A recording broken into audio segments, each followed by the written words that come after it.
Tonight's dinner is General Tso's chicken from a restaurant called Hing Wong. Hing, H-I-N-G-W-N-G, Hing Wong. And I'm gonna wash it down with some whole hog. Anyway, oatmeal cream pie. Imperial stout, beer with natural flavor added. Let's see, it says Whole Hog Brewery, Stevens Point, Wisconsin. 8% alcohol by volume. And that's pretty much it.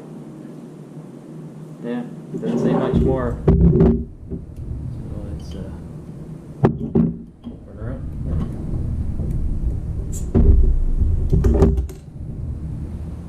Ooh, that smells good. Has vanilla.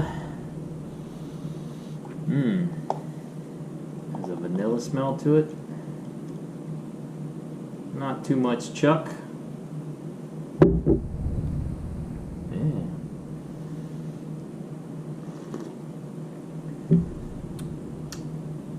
Very light. Not heavy.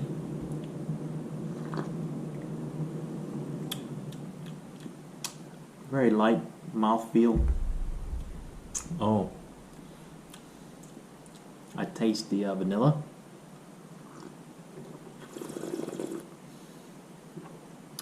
Yeah, for a stout, it's not very heavy. It's very refreshing. Has a little bit of a chocolatey end note. I like it. I like it a lot. I would buy it again. Whole hog. So there you go, brew bummy. Find you some oatmeal cream pie. Doesn't taste like an oatmeal cream pie. Tastes more. Has more of a vanilla flavor to it. Yeah, that's a good finish. Let's see how it pairs with some Hing Wong.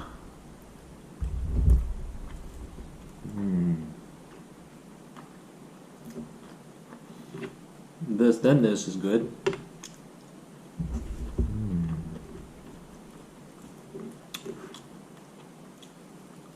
Salad boiling.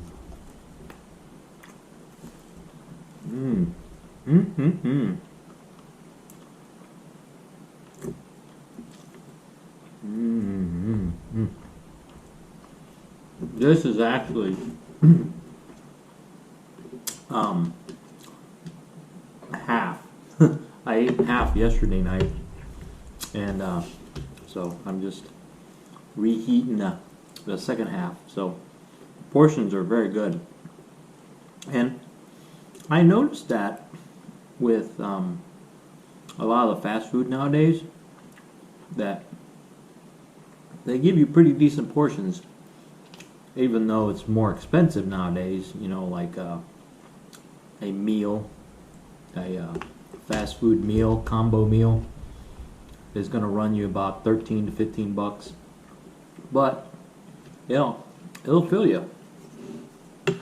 Compared to like back in the 40s and, well, maybe 50s and 60s, you know, where a McDonald's hamburger is like 10 cents. Well, you get a hamburger, fries, and a little cup drink like that for, a buck, maybe even less than a buck, but really didn't fill you up.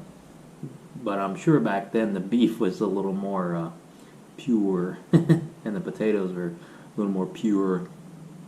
It goes down well. The end flavor is a little stronger, but it's still good. As I've said in my other videos, I've been listening to a lot of podcasts, different stories, different types of stories, entitled people, petty revenge, nuclear revenge. So it reminded me of a story of an entitled person. I'll probably post this on Reddit too, but kind of refresh my memory about it. back in 2008. Ooh, that was spicy. Good job. Good job, spicy. Well, back in 2008, we had Hurricane Ike come through Houston. And I was the principal engineer or principal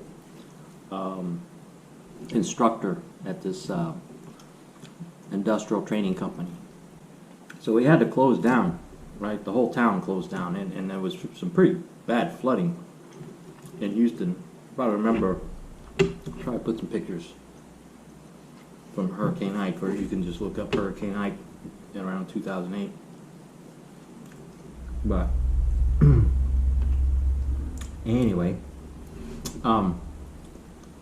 so all the classes that were going to happen that week of the storm,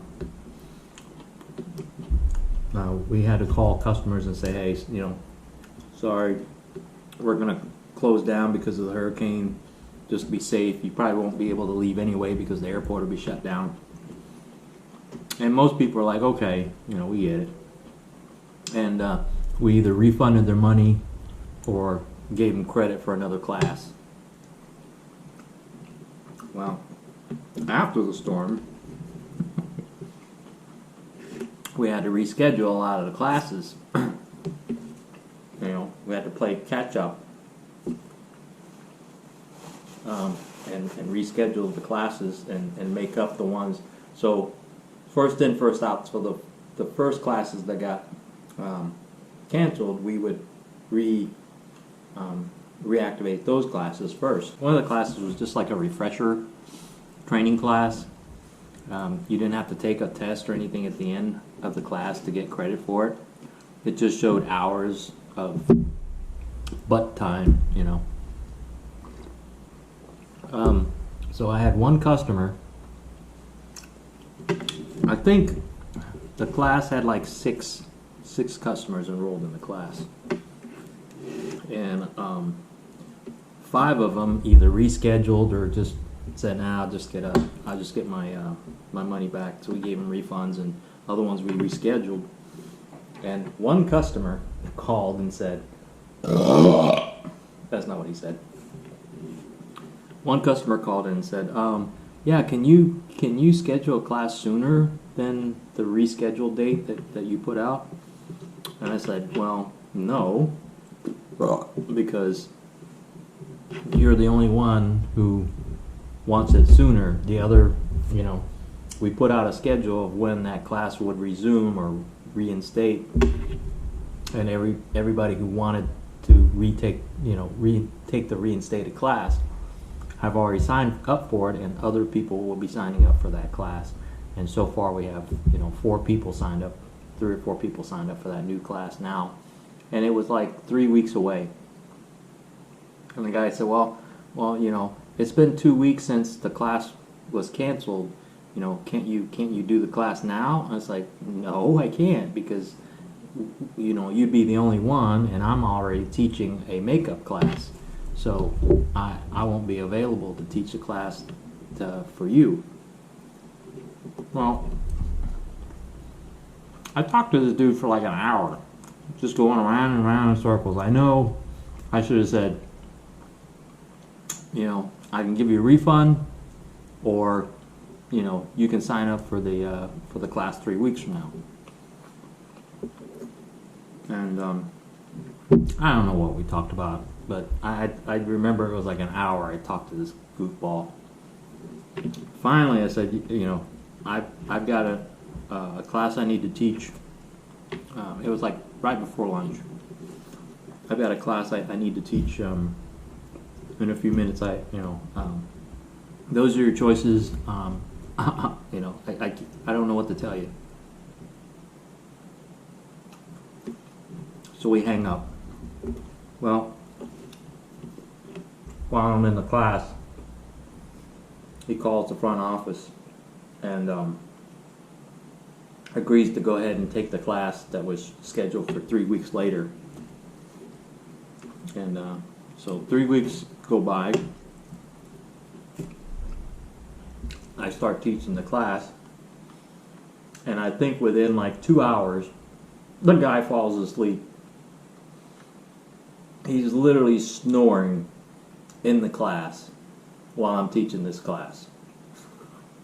I had to wake him up a couple of times. It's like, are you okay? You know, you need some coffee or something? And he's, oh, no, I'm good. And it's like a 1 week class. It's like a 5-day class. But yeah, the whole 5 days, he's just, he's just dozing off. And it's like, dude, what's the point of you wanting this class, as soon as possible if you're just going to sleep during the class?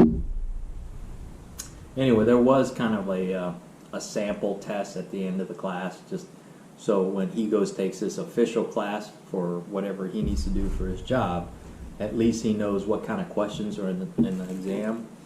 He failed miserably. I think he got like a 20 on the test, but whatever, dude. He paid the bills. He paid for it. So, if it didn't happen to me, I would say, that's crazy. But there's people out there like that.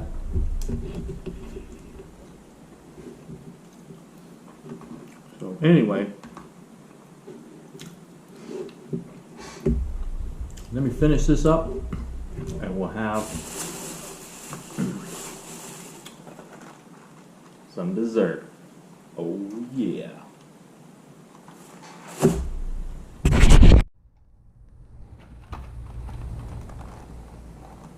Dessert time.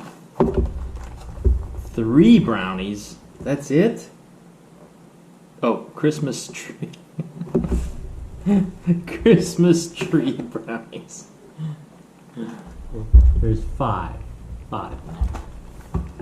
Hey, you get free gift tags. That's cool.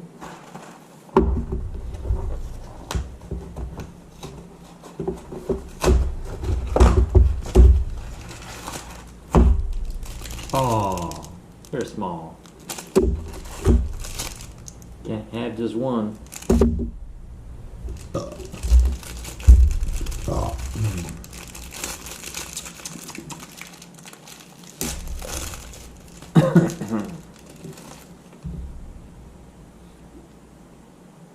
think those are the same little dots as the cosmic brownies.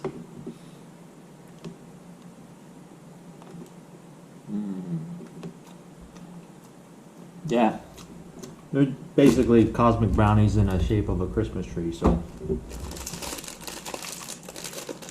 we have to eat them right.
So there you go. 420 calories.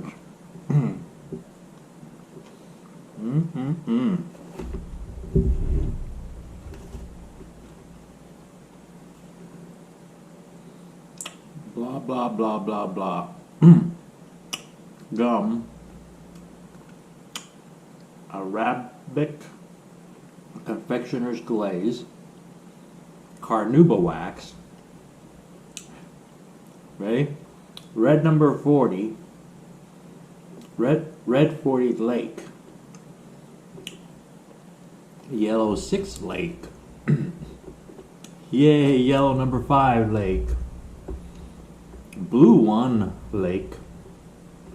Red 3 Milk. Oh, red 3 and milk. Cocoa contains 2% or less of each of the following.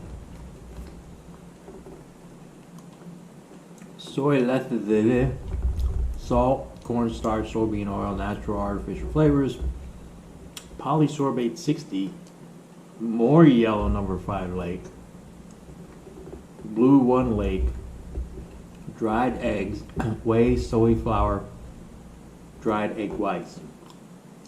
Contains wheat, soy, milk, eggs, may contain peanuts.